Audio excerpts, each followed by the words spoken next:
El mito de Sísifo. 12. La creación absurda. La creación sin mañana. Advierto ahora, por lo tanto, que la esperanza no puede ser eludida para siempre y que puede asaltar a aquellos mismos que se creían liberados de ella. Por eso me interesan las obras que he mencionado hasta ahora. Yo podría, por lo menos en el orden de la creación, citar algunas obras verdaderamente absurdas. Todo tiene un comienzo. El objeto de esta búsqueda es una cierta fidelidad. Si la Iglesia ha sido tan dura con los herejes, es porque consideraba que no hay peor enemigo que un hijo descarriado. Pero la historia de las audacias gnósticas y la persistencia de las corrientes maniqueas han contribuido más a la construcción del dogma ortodoxo que todas las plegarias. Guardadas todas las proporciones, lo mismo sucede con lo absurdo. Se reconoce su camino al descubrir los caminos que se alejan de él. Al término mismo del razonamiento absurdo, en una de las actitudes dictadas por su lógica, no es indiferente volver a encontrar a la esperanza introducida de nuevo bajo uno de sus aspectos más patéticos. Esto muestra la dificultad de la ascesis absurda.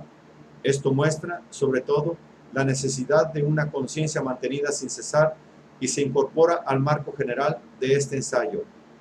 Pero si bien no se trata todavía de enumerar las obras absurdas, por lo menos se pueden sacar conclusiones sobre la actitud creadora, una de las que pueden completar la existencia absurda.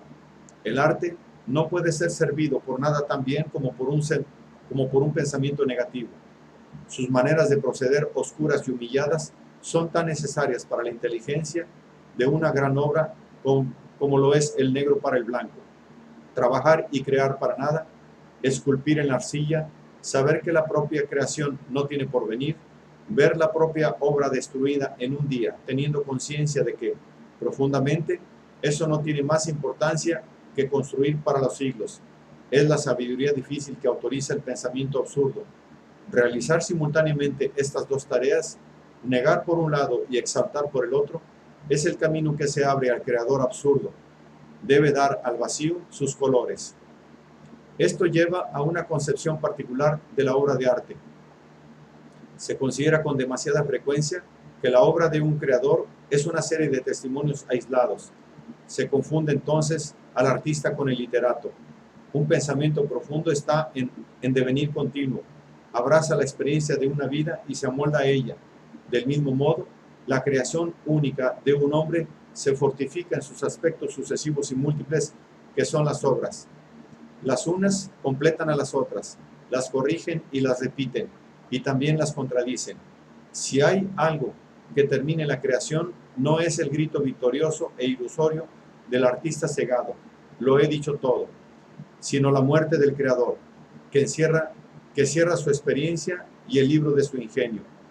Este esfuerzo, esta conciencia sobrehumana, no es forzosamente visible para el lector. No hay misterio en la creación humana. La voluntad hace este milagro. Pero por lo menos no hay verdadera creación sin secreto. Sin duda, una serie de obras puede no ser sino una serie de aproximaciones del mismo pensamiento. Pero se puede concebir otra especie de creadores que procederían por yuxtaposición. Puede parecer que sus obras no tienen relación entre sí. En cierta medida son contradictorias, pero si se las vuelve a poner en su conjunto, recuperan su ordenamiento. Por lo tanto, es de la muerte de quien reciben su sentido definitivo. Aceptan lo más claro de su luz de la vida misma de su autor. Aceptan lo más claro de su luz de la vida misma de su autor. En este momento, la serie de sus obras no es sino una colección de fracasos, pero si todos esos fracasos conservan la misma resonancia, el creador ha sabido repetir la imagen de su propia condición, hacer que resuene el secreto estéril que detenta. El esfuerzo de dominación es aquí considerable, pero la inteligencia humana puede bastar para mucho más. Demostrará solamente el aspecto voluntario de la creación. He destacado, en otra parte, que la voluntad humana no tenía más finalidad que la de mantener la conciencia. Pero eso no se podría hacer sin disciplina.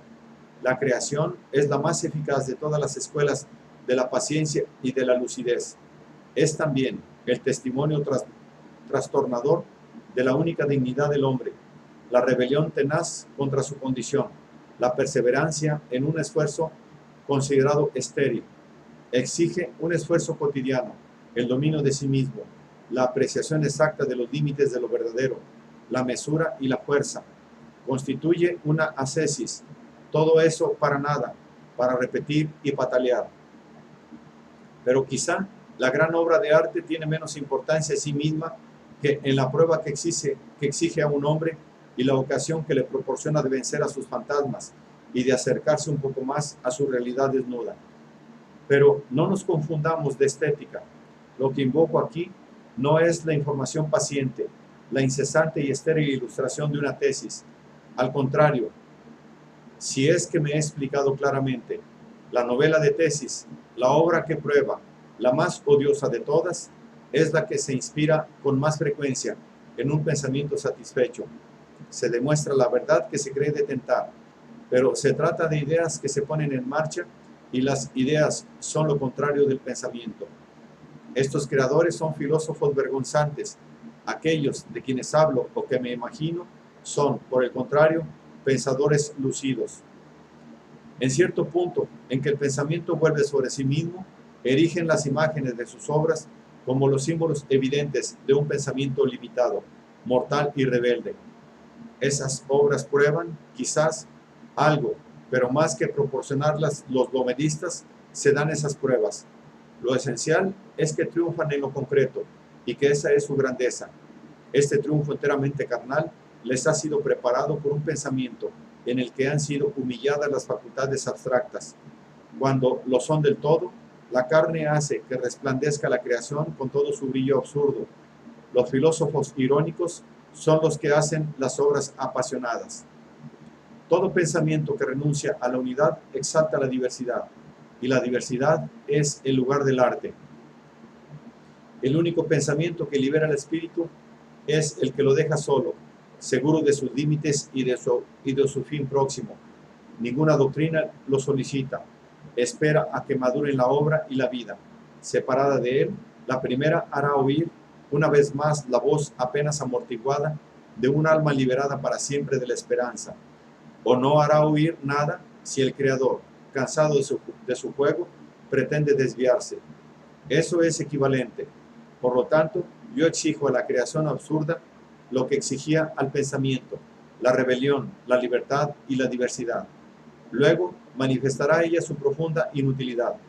En este esfuerzo cotidiano, en el que la inteligencia y la pasión se mezclan y se transportan, el hombre absurdo descubre una disciplina que constituirá lo esencial de sus fuerzas, la aplicación que se necesita para ello, la obstinación y la clarividencia coinciden así con la actitud conquistadora. Crear es también dar una forma al destino propio. Su obra define a todos esos personajes, por lo menos tanto como la definen ellos.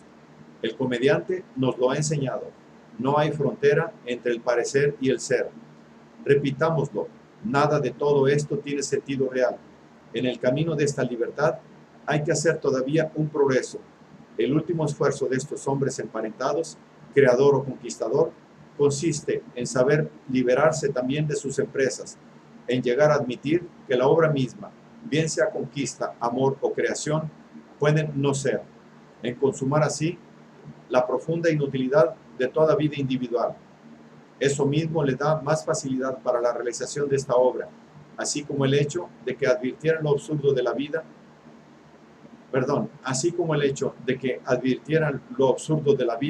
les autorizaba a hundirse en ella con todos los excesos. Lo que queda es un destino cuya única salida es fatal. Fuera de esa única fatalidad de la muerte, todo lo demás, goce o dicha, es libertad. Queda un mundo cuyo único amo es el hombre. Lo que le ligaba era la ilusión de otro mundo. El sino de su pensamiento no es ya negarse a sí mismo, sino repercutir en imágenes. Se representa en mitos, sin duda, pero en mitos sin otra profundidad que la del dolor humano e inagotables como él. No es la fábula divina que divierte y ciega, sino el rostro, el gesto y el drama terrestres en los que se resumen una difícil sabiduría y una pasión sin mañana.